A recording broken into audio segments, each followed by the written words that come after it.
everyone, and welcome to another News Coolum video. So we have some late breaking news, right? Apparently Tesla finally got their superchargers open to GM EVs. I couldn't see anything for the longest time in the app, even after people were, mentioning it and murmurs going through the network. But my app finally updated this morning. Tesla finally updated the app this morning, and it's showing the V3 superchargers basically throughout California are active. Now, I actually have the day off today because I needed to take two of the little guys in to get them fixed, and so my schedule is already pretty screwed up. But I'm down here. The thing about Northern California is, though, even though I'm like smack dab in the middle of Northern California, uh, there aren't actually a whole lot of V3 superchargers nearby. I think the closest ones are like maybe 40 miles to the south in Williams. Corning is just north of here, and they have V2 superchargers. Those were in place when I first got my Bolt EV. So um, I think the closest on I-5 north of here is like Red Bluff, which is crazy because that's like 50 miles north. So there's a huge gap right in the middle of the state where there aren't any superchargers, at least V3s, so that wouldn't be active. So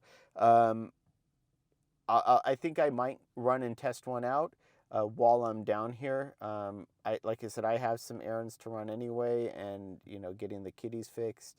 And then also, apparently there are some rumors going around that the Bolt EV would require an update in order to use the superchargers, which maybe if they're talking about like ISO 15118, but that wouldn't exclude you from using the superchargers. That's more about being able to activate them.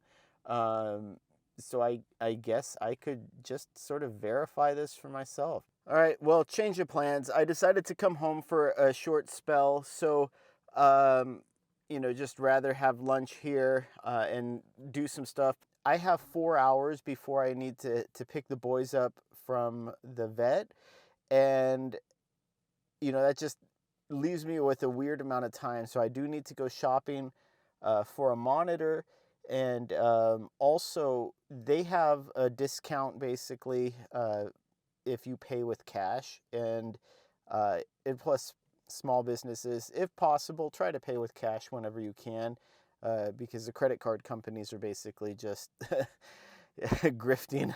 But anyway, my bank, it turns out that like the closest Chase bank to me is in Red Bluff, and I mean, wouldn't you know it, there's also a V3 supercharger in Red Bluff. So anyway, I have about 4 hours, and I need to start my errands. But like, why don't we start by just seeing if this darn supercharger will actually work with the Bolt EV? Well, I'm here at the Williams Supercharger. It went from having one stall occupied to having quite a few cars here. So, I'm gonna go ahead and check the app and see. I'm in stall 1A, so, and for whatever reason, the Tesla app keeps relocating me to Africa when I load it. I don't know why. I don't know what's in Africa. I do miss the rains there, but I don't know if Tesla realizes that. Yeah. Unfortunately, it also this app is also really laggy on my phone. So it's one of the only apps that is laggy on my phone, and it's pretty bad. Yeah, it's got me locked in on the Calusa Casino, which is, a level 2 destination charger. So let's go ahead and get out and see if we can get plugged in. I went ahead and got into pretty busy. I went ahead and pulled into the pull in for first. Now I guess it must just be the timing it's pretty busy. So Anyway, I'm going to turn the AC back on with the doggy in here. All right, so 1A, I have to press charge here. I guess I should check to see if this can even reach. I didn't pull, I'm kind of into the parking space, but, so let's see. So if I go start charging, see what it says. Attach an adapter. So it's giving me the instructions. I don't know that you can see it with the glare, but it's probably not a one-handed operation. So I'm going to put this out. Hopefully this gets it.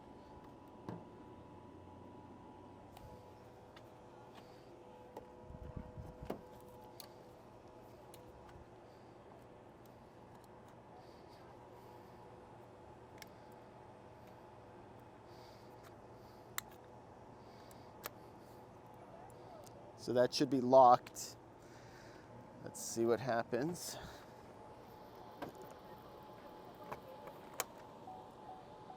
Well, it did hook up. So let's see what, hopefully this didn't time out. It's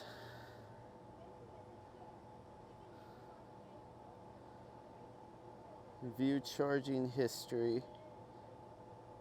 That's from Placerville, so let's see.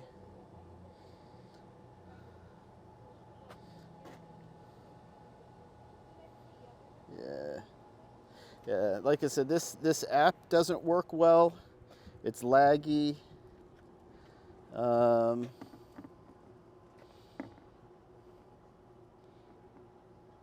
It's laggy, it's slow. Just just a pretty god-awful app, actually. Let's see.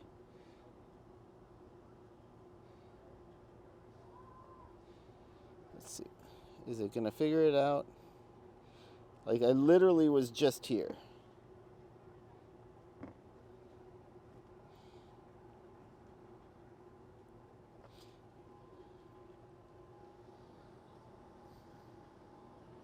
Yeah, and now the app is frozen on my phone.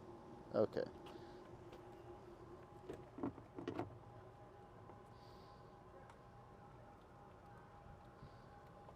Okay, we're here.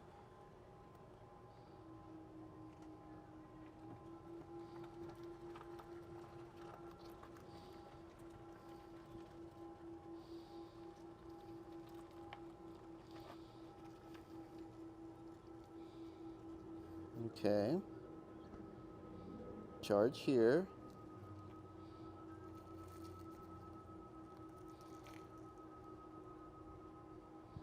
One A. Start charging. So it's already plugged in. Initializing. All right, so it's working, right? All right. Not the most painless. Let's see. Yep, straight up to 52 kilowatts. Kind of what I expected. Yeah, 32% battery, so that's about what I expected. Not ideal, just in terms of how I had to park here. I don't know how. Yeah, I'm seeing it on my display in the car too. So it's corroborating the charging.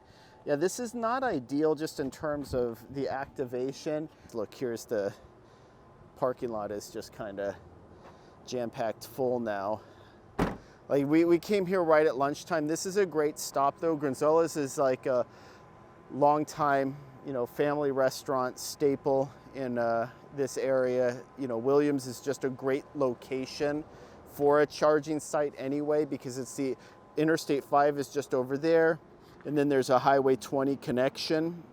And so this has been an ideal location. They had this overflow parking lot. So just charging like normal. So the lag on the app wasn't great. I think it's it's a problem with possibly with my phone and phone connection. I'm not sure exactly. So thoughts though, like activating with an app, I don't mind that at all.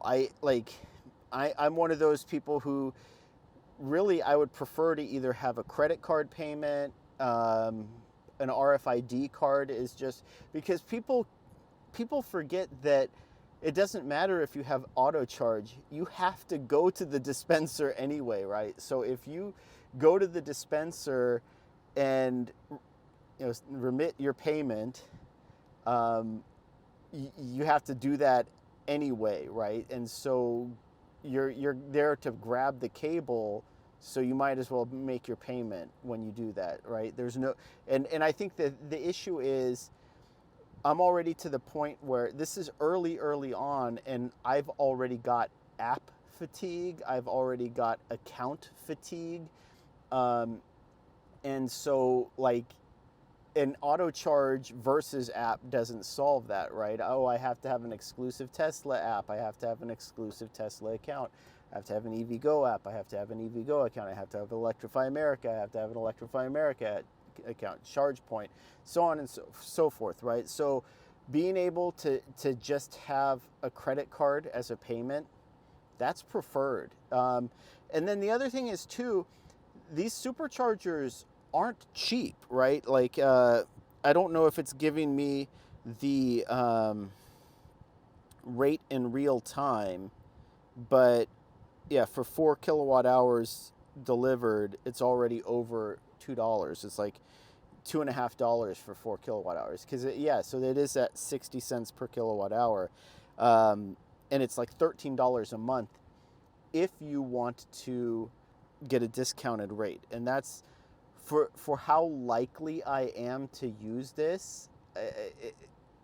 It's just not worth it to me. And then the other thing is too, yeah, this was a struggle for me. Because I was expecting this charging site to not be very crowded, and I got here and it was. And I don't want to block multiple stalls, and all of the stalls that I could use as a Bolt EV owner that wouldn't take up 2 locations were already being taken by Teslas. So at that point, you're basically occupying 2 stalls. So this was pretty much the best job that I could do to prevent that. So yeah, I'm gonna go ahead and do a quick walk around a little bit more just to see and showcase the site, and then talk about it for a second. Like you can see, I was able to pull in all the way forward. I think this is not an option that would be available to a much smaller car. So I'm not blocking them in. I'm past this curb, but I mean, look at how far from the front that I had to stop here, just so that cable can barely reach my charge port that's there. So this is a really, really restrictive site if you're not driving a Tesla or a vehicle with the charging port in the driver's side rear, or I guess passenger side front, which is a really rare configuration, I believe. The passenger side front would be pretty rare. Now, you are in a kind of, like I said, a section of Williams. It's sort of downtown, but not quite. You're off to the side. This is definitely meant for Granzella's, which is, as you can see, an extremely busy location, extremely busy for lunch. They have their picnic benches here, their dog park. Now, the thing is, too, because Granzella's is a deli, right? You can basically just grab a lot of stuff to go. People will go in there, use the bathroom. So this does make even just a valid travel stop, like I said, given how close you are to the freeway. You can just hop right off the freeway, park, start to charge up, grab some food, either come back out and eat it, or, you know, just use the bathroom, grab a drink really quick, and then leave. So like it is a valid stop in that regard. Like I said, the bigger issue I have is just the configuration, and I wonder too if this is not going to be something that's very, I guess, a sort of California experience, because I don't think a lot of the superchargers outside of California are anywhere near as busy as this one, or as the ones in California are. And so, like I said, just one Bolt EV owner, imagine a Ford Lightning or a Ford Mustang Mach-E or a Rivian, right? All of a sudden this site fills up really, really quickly. And so I don't know, like I have mixed feelings. Like I said, who's gonna benefit the most from this? At least from the GM access, Equinox EV owners, Blazer EV owners, Cadillac Lyriq owners, basically any 400 volt Ultium that's 500 amp is probably going to benefit the most from this, just because the way the charging power aligns. Bolt EV owners, like I said, I don't know if the juice is worth the squeeze. Between the high pricing, you're not really getting a benefit from the power, and then just fitting in here can be difficult. I'm really trying to be positive about this experience, but then also activating through the app takes away a lot, if I'm being honest. I don't know. Like I said, I would have a hard time prioritizing using these over most of the other networks that I have available to me, at least in California. So I guess maybe for me personally, the benefit is maybe a little bit more limited. You know, if you're in an area where all you have is Electrify America and Tesla, maybe there's a little bit more of a case for it. And then for me too, there are a couple of places where Tesla is covering that no one else is covering. And those are V3s, because just like everyone else, Tesla was late to the party to cover those areas.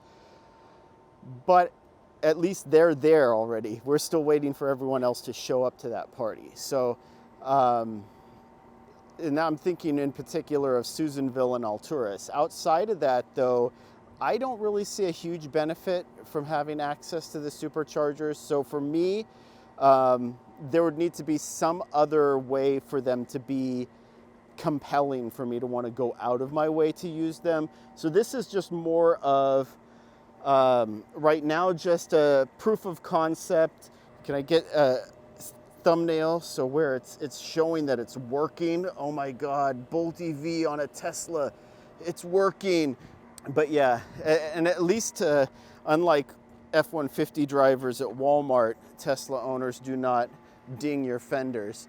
Yeah, I don't know. Like I said, I have, yeah, there you go. That's a good one, right? I get the Bolt EV and the Tesla.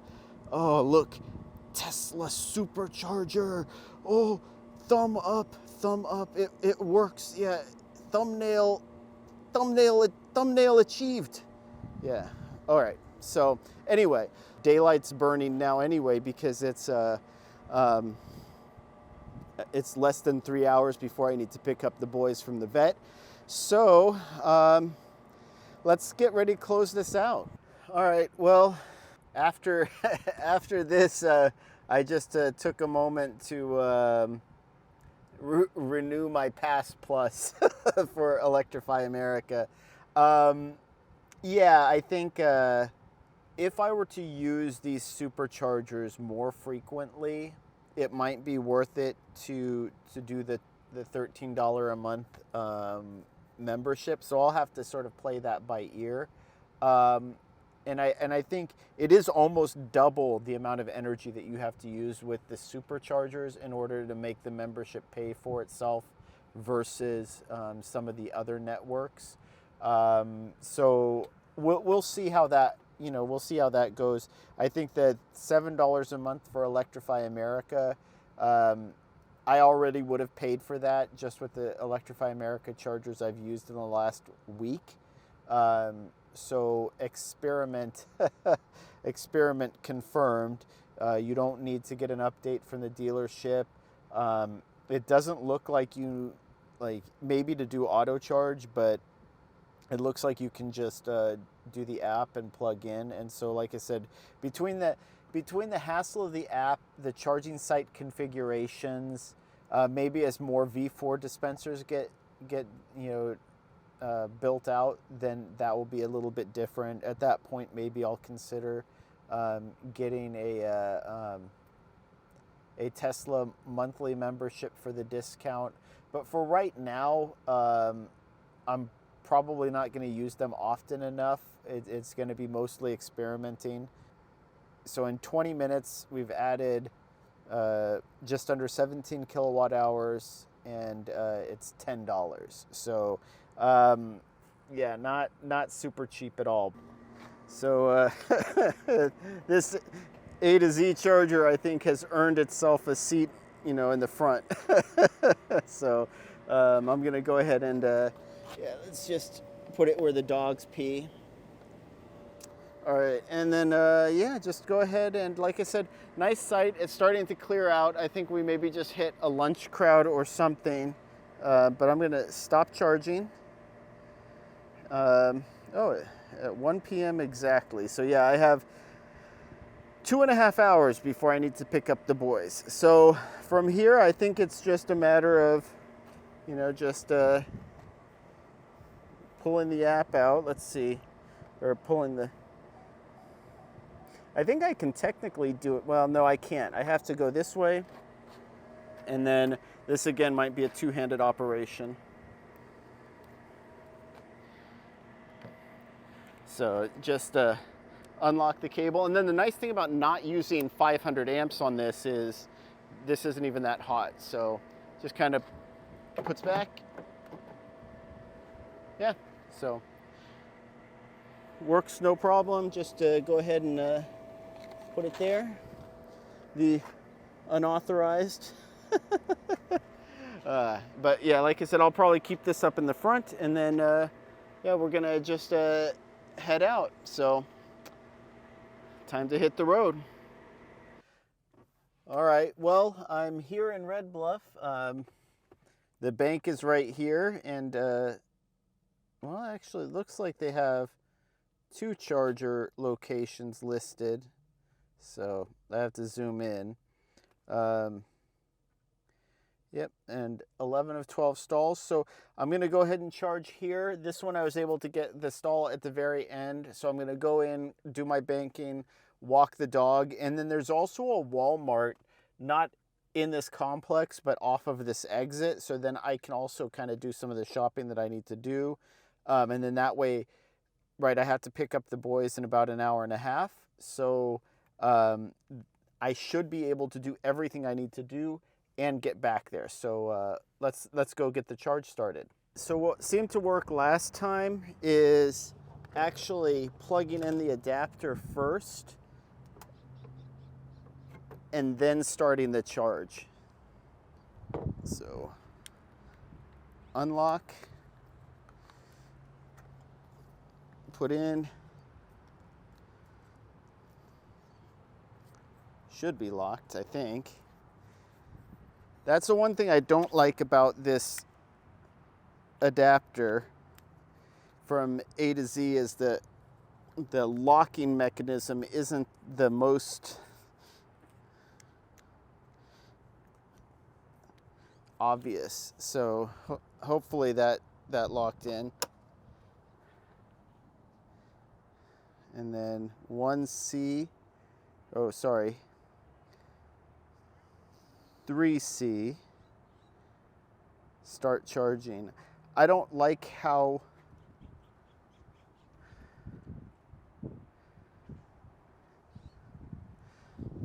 I didn't feel that lock, and I don't think it did. So this is definitely a design problem with the I think with this A to Z charger, so, or this A to Z adapter. So let's see.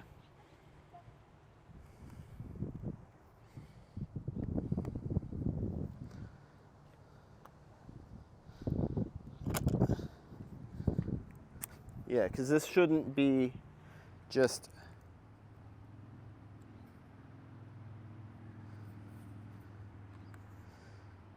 so. And then I think what happens is it times out that session. So this should have locked. All right, so now it looks like it did. So yeah, it's a very small piece, and so here, let's see. The car is saying it's connected. And then this is the same disclaimer from Tesla that it could take 2 minutes. Yeah,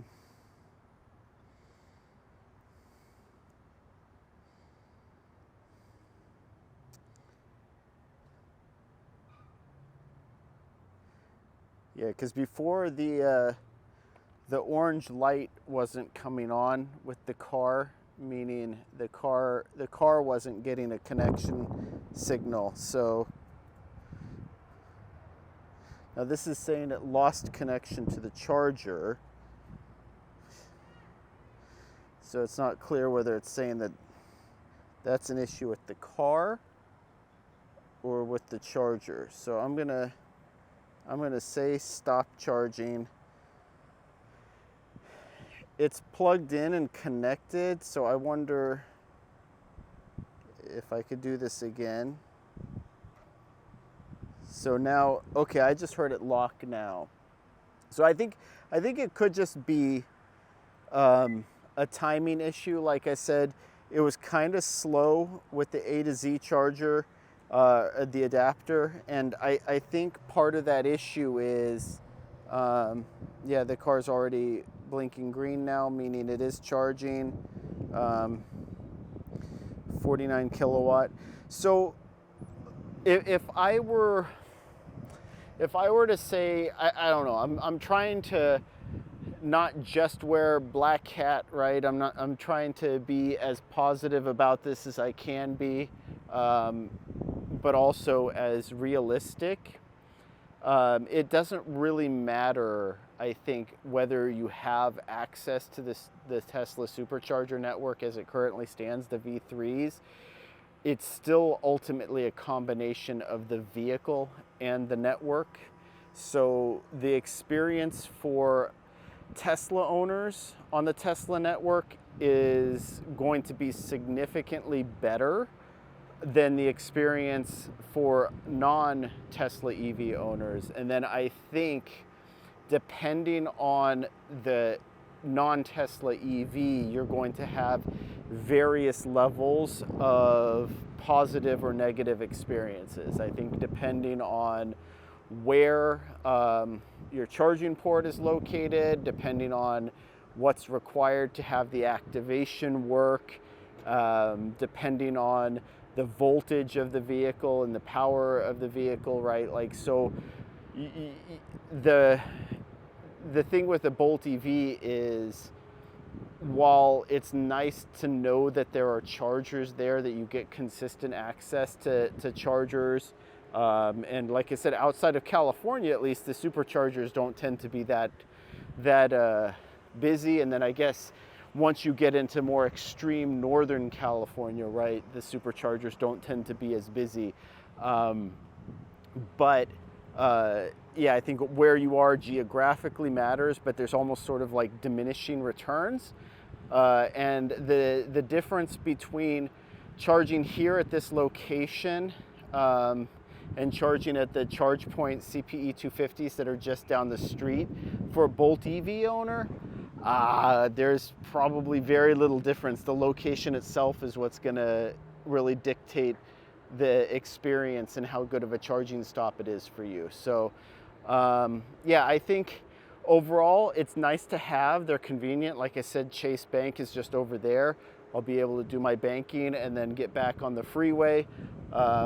I-5, you know, is just running over there. So like overall, it's very convenient. This is a nice stop if you have to walk a dog, which I do, because, you know, there's a lot of stuff there.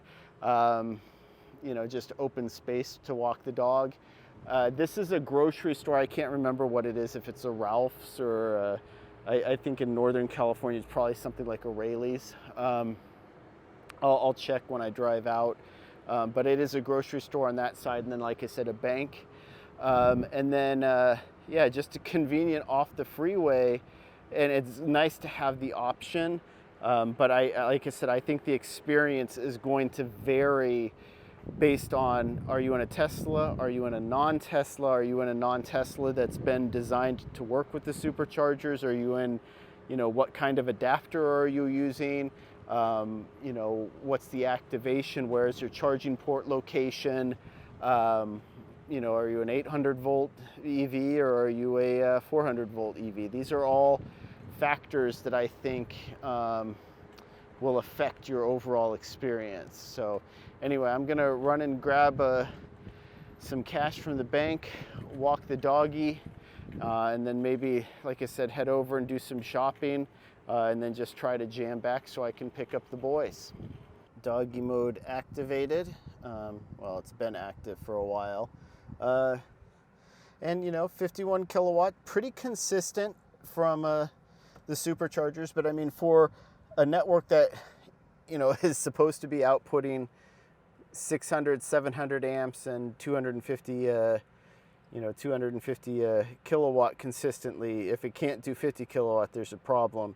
And then the other thing that I'll note too that's nice is, you know, they also do have a rate your charge for your Tesla charging session. Like I said, I saw that from Electric Era as well in Weed. So I'm sure there's a connection there. Their Tesla connection is telling them to request that sort of a feedback. I think he's had enough time to walk around. I'm gonna start heading back. Like I said, at this point, I mean, I only have an hour left to get back down to Orland and pick up the boys. So I got the cash out. Hopefully that saves me some money on their surgeries. And like I said, I do kind of want to go over to the Walmart, and I also need to use the bathroom too. Like I said, that's one of the things with stops like this. A lot of times you'll find that it's either inconvenient to have a bathroom available. There might be one in the Raley's, I don't know. I guess I could have checked in the bank too. They might have had a bathroom in there as well. It might be worth that rather than trying to figure one out at Walmart. Like I said, the other thing I don't really care about or care for, I'd like to have the app display just on my active screen. You know, it's got the old sessions there, but it's nothing that's actively telling me in a small vignette on my screen. Even though the app is active in the phone, it's not telling me what my status is on the battery. And that's something that, I mean, I know if you have a Tesla, you know, you have your display in the car that's showing that. And I know on the app it shows it, but I don't want to have to just constantly open the app and keep my phone has to be locked for work purposes, for security purposes. And so, constantly having to unlock my screen just to get a quick update in terms of is the charging still active, and is what level is it at, and what, you know, how quickly is it charging. I would prefer to have that kind of update just on the main screen of my phone, even when it's locked. So you know, just updates eventually, maybe that something that would help the customer experience. Tesla vehicle charging only.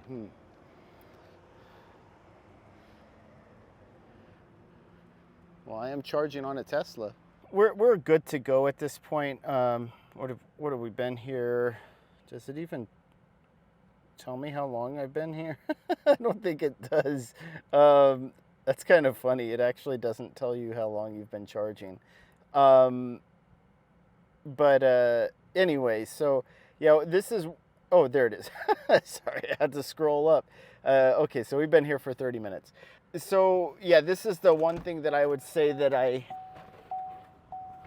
think is the miss for me as a Bolt EV owner is just or really anyone that has to use the adapter. It's just the total order of operations, right? And it's like maybe I'm making things worse because I'm also filming as I do this, which is like now I have a hand for my phone, a hand for the camera, and I know like Liv and Patrick at Mach-E Blog, they've had great success with the Superchargers, and I cannot complain in terms of just the functionality, the availability of the chargers, the number of stalls. Like even at Williams, where it was very, very crowded, it was still possible for me in a non-Tesla formatted EV to find a stall that I could access. And then this one where it wasn't crowded, right?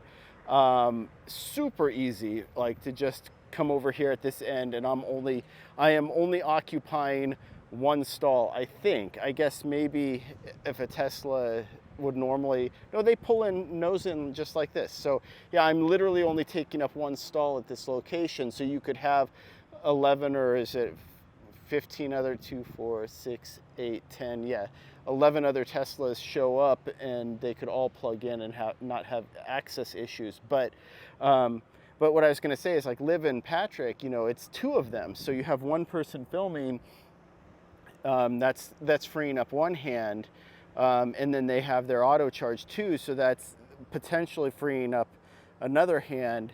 And so otherwise this becomes a sort of a order of operations issue, where now I have to go in, and some of this I'll be able to do on the phone, right? So it's like I can go, okay, I'm going to stop charging. All right, so we're stopped charging, and now I have to, okay, it unlocked. Now I can unplug, but I still have to, now this is unlocked.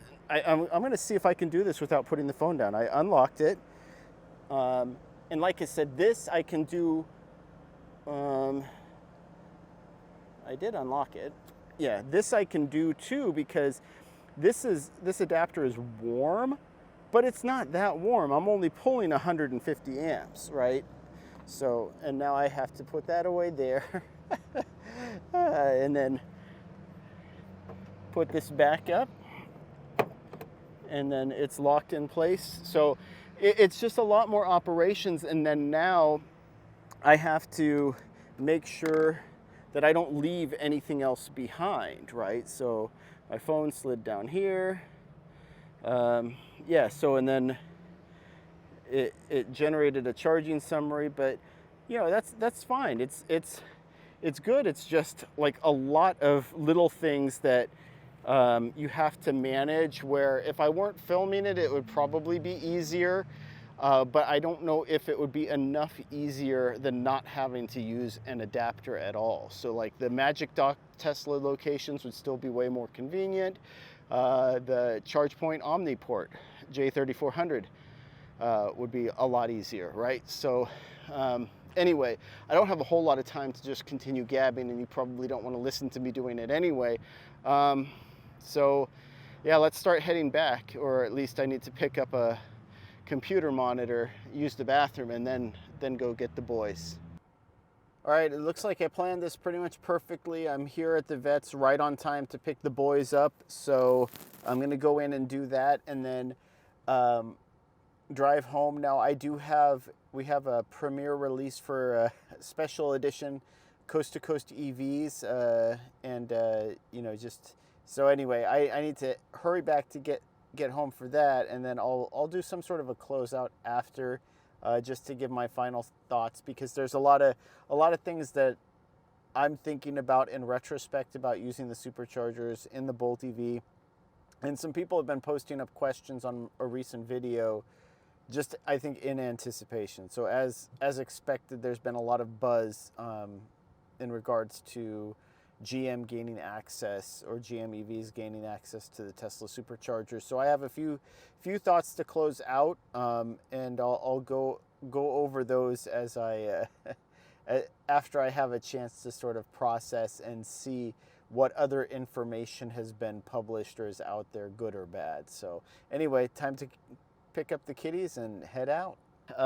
Made it home just fine. Of course, no problem. You know, I had plenty of juice left. I think I planned that last part of the trip out pretty well. Just maximized all of my time. Got to pick the little boys up, and they're in the house resting now. Ate dinner, was able to make dinner in time to catch the premiere of the Coast to Coast EVs pre-recorded interview with Yannick and Julius about their coast to coast trip, cannonball trip in the Lucid Air, which is a fun watch. And yeah, they did a great job. And you know, I came away from that watching that video, which I recommend. And you know, I'm also listening to Chase Drum's Grid Connections interview with them as well. First is, yeah, there's news being spread around that you need an update to charge your Bolt EV. That might or might not be true. Apparently, it could be true for like the 2019 to 2020 models.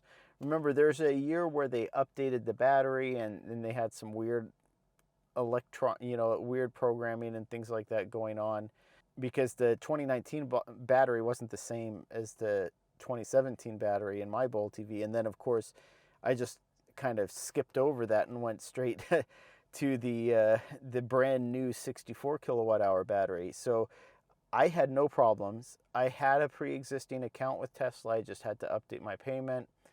And so, yeah, like in terms of order of operation, though, what I found is it was easier to plug in the adapter and plug it into the car and plug it into the station and then activate on the app. That was what I found to be the most effective after two testings. And just because one of the things is, and it might be unique to this A to Z charging adapter, I don't like this locking mechanism. It's kind of counterintuitive, right? So they have sort of emblazoned here, you have to pull back to lock. But when you do that, what's shown is open, right? So, but what they're saying is press this arrow to open. But this button, this slider button, is too long, or the mechanism doesn't move far enough so that when it's unlocked, you can't read anything. So yeah, I don't know. And then of course it didn't lock in place as effectively as I would have liked. So this is definitely for A to Z. This is the area that they need to do the most work on. Electron had the same issue with their latch, where it was making it seem like it was locked into place, but all you had to do is tug on the supercharger cable and it would pull out, and that's a big problem. And then of course the adapter, it's not that hot, right? It's in the 70s today. I think maybe we were in the low 80s as a high. But the Bolt EV only pulls 150 amps. This was already getting warm. So I could see with 500 amps, I could see the adapters, and really it might not just be the adapters, it could be the Tesla head and the cable as well. But sustained 500 amps, I would be a little bit concerned. Yeah, it could get super, super hot, I think, even with the authorized adapter. So that's something, to watch out for. But like I said, the Bolt EV, you're only pulling 150 amps. It's really not that big of a deal. I saw charging speeds that I normally see. It was just maxing out the Bolt EV at the 53, 54, 55 kilowatt, fairly consistent. Like the charging itself, once it started, once it activated, there weren't any issues. But the real issues to me were with the activation. And this is why I said your experience on the Tesla Superchargers is going to be dictated primarily by what vehicle you're driving, because that's going to govern whether it's native, NACS J3400, whether you need to use an adapter, where your charge port is located, whether you have ISO 15118 and you can, use auto charge or plug-in charge. All of those factors are going to affect your experience. And then the one thing that I didn't think that I was going to miss nearly as much as I did, is a screen, right? So there was no display, no user interface on the V3 Superchargers. The V4 Superchargers will have a screen. Um, is that going to be good enough? Maybe. Like, I don't need it to be a huge display, right? I'm thinking of also of like the Rivian chargers. If those ever open up to non-Rivians, I don't need a huge display. I just do want to be able to look at the charger and see what's going on. And then of course the other aspect of that is the app with the phone. It shows the basic messages like, oh, your charger activated, right? Your charging session activated, your wallet renewed, whatever. Those are all sort of basic things, but because, like I said, my work phone locks out automatically after a few seconds because, security. Um, I would like to have some sort of a visible window telling me what my status is. I'm actively charging, like I have the app open, right? The phone is locked, but the app is open. I want to see that the car is actively charging, and preferably, what the rate of charge is, because like I said, unlike a Tesla, I don't have a display in the car that's feeding that information to me. And then if I step away, my only window to that is the app. I mean, that's another factor, is when you are reliant on the app in order to activate, that internet connection and app response rate, refresh rate, that all matters, because that's sort of impacting. I won't go so far as to say that the Tesla app is worse than the Electrify America, EVgo, or ChargePoint apps, but it wasn't the most pleasant experience. And then the other thing too is, with the Superchargers, for me personally, or as a Bolt EV owner, the amount that I gain from having access is limited at best. It's a nice to have, and it definitely is an improvement, but it is not important enough, and it's not an improvement enough for me to